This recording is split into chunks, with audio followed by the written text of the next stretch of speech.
work at the cafe.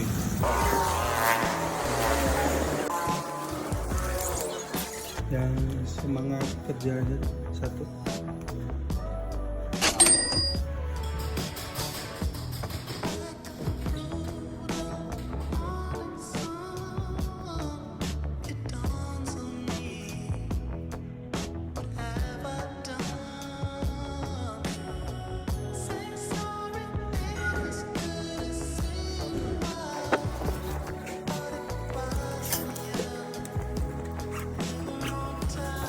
Maaf ya Kak Eger. Itu emang permanen. Emang udah gak bakal 24 jam. Turns out I was wrong. They are not a 24 cafe anymore.